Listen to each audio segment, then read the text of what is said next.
So much has changed in the industry over the past couple years, and I attribute a lot of that to Amazon.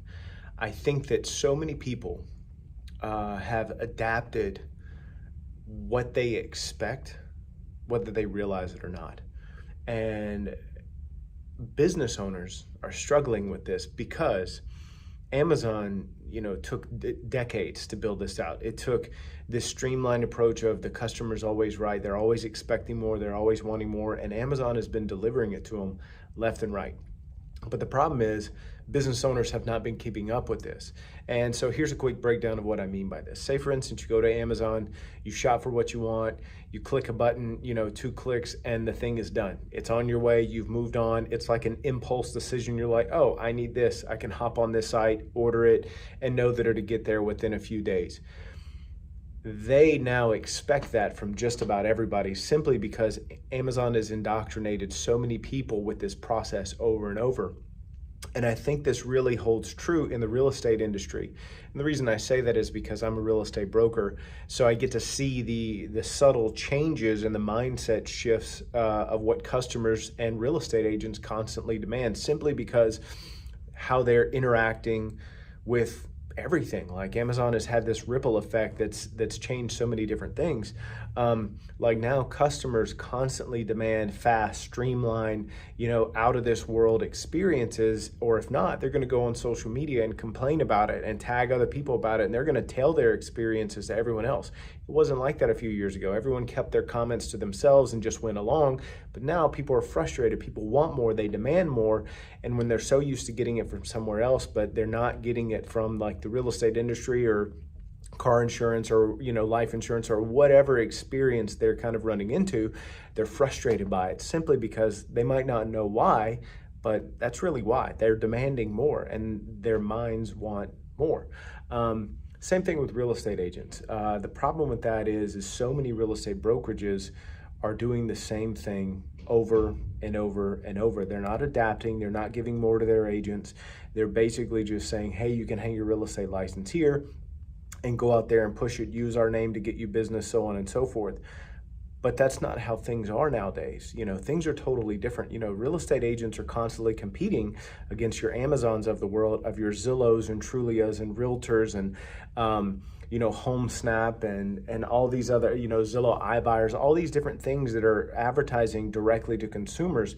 So your real estate agents are, no longer the big fish in a small pond. They're small fish in a big pond because these companies have opened these things up dramatically and are giving these superior experiences to people. So now real estate agents have to compete with that. And I think the single best way to do that is real estate agents have to do things like this. They have to constantly market and advertise themselves and put themselves out there in a way that exposes them to more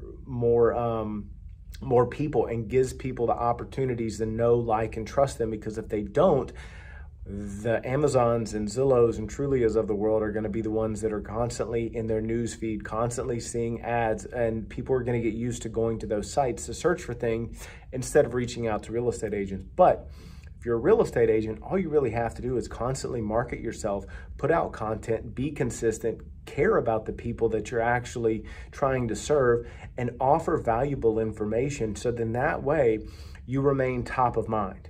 And by being top of mind, people are more likely to refer you to their friends, to their family, and reuse you. But if you just basically sell them a house and then you ghost and they never hear from you again, one, they're not going to remember your name because you're not relevant, because that was just a small period in their life and they've moved on. They're not thinking of buying and selling every day like we wish they would. People, when they buy and sell, it's a transition point of their life. They're not identifying as a buyer or seller, as real estate agents call them. It's not their career. It's just something they are doing.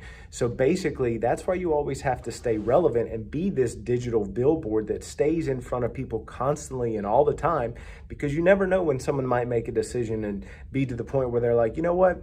I'm tired of renting, or I'm tired of my neighborhood. I want to change, or the market is appreciated. I really would like to tap into my equity, or, this house is so big. I'm tired of living here. I want to downsize to somewhere smaller, or, I want to buy a vacation rental or an investment property. There's so many different reasons determines why people buy and sell real estate.